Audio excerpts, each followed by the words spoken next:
જય શ્રી કૃષ્ણ મિત્ર, સ્વાગત છે તમારું મમ્મીની રસોઈમાં। આજે આપણે ફરાળી ચેલેન્જનો 11મો દિવસ છે, તો ફરાળી ઇડલી બનાવશું। ફરાળી ઇડલી બનાવવા માટે 1 વાટકો આપણે સાંબો લીધો છે, અડધો વાટકો આપણે સાબુદાણા લીધા છે, 1 વાટકો આપણે દહીં લીધું છે। ચટણી બનાવવા માટે આ થોડાક સિંગદાણા લીધા છે અને 1 મરચું લીધું છે, કોથમીર ને આદું ને આ નારિયેળ। હવે આ સાબુદાણા અને સાંબો બે આપણે હારે જ પીલી નાખશું એને મિક્સરમાં।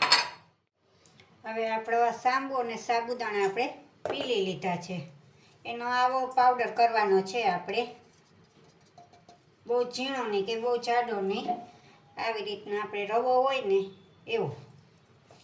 હવે એમાં આપણે આ 2 ચમચા દહીં નાખશું।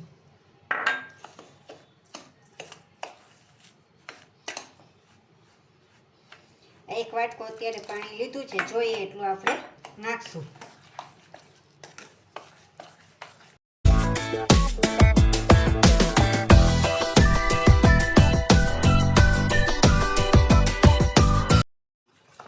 અત્યારે આપણે આવું રાખવાનું છે, બહુ જાડું નહીં ને બહુ આછું નહીં।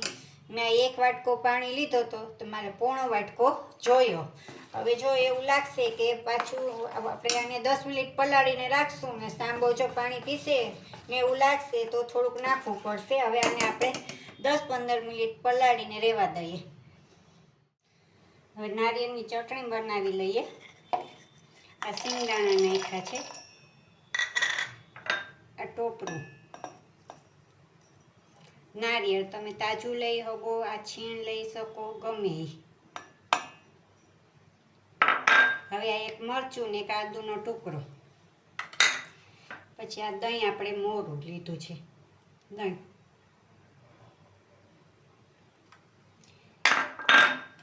આ સ્વાદ પ્રમાણે આપણે મીઠું। હવે થોડુંક મિક્સર ચલાવવા માટે પાણી નાખવું પડશે, આ થોડુંક આપણે પાણી નાખી દઈએ। હવે આપણી આ ચટણી થઈ ગઈ છે, એને બાઉલમાં કાઢી લઈએ ને હવે એનો વઘાર કરી લઈએ। હવે આપણે ચટણીનો વઘાર માટે તપેલી લીધી છે, એમાં અડધું પાવડું આપણે તેલ નાખશું। તેલ ગરમ થાય પછી જીરું નાખશું આપણે। હવે આ લાલ મરચું નાખશું।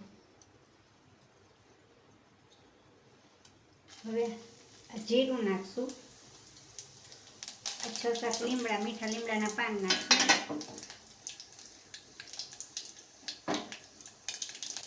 આપણે તતળી ગઈ છે, હવે આપણે આ ચટણીમાં નાખી દઈએ।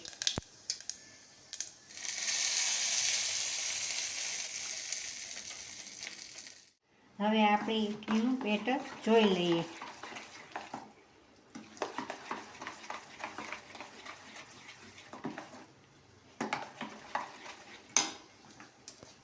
હવે આપણે સ્વાદ પ્રમાણે મીઠું નાખશું,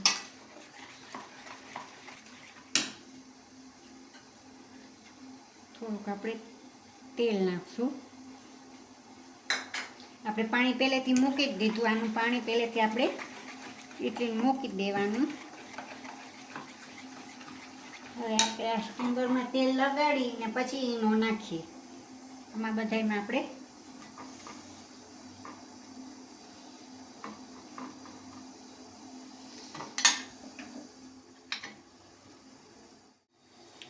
હવે આપણે અડધી ચમચી જેટલો ઈનો નાખશું, એમાં થોડું પાણી નાખી અને મિક્સ કરી લઈશું।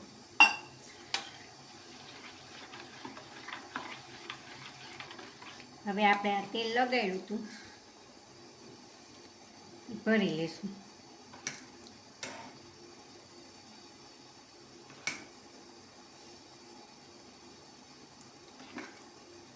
થોડીક અધૂરી રાખવાની, કારણ કે ફૂલીને પાછી આપણે આખી ભરાઈ જશે।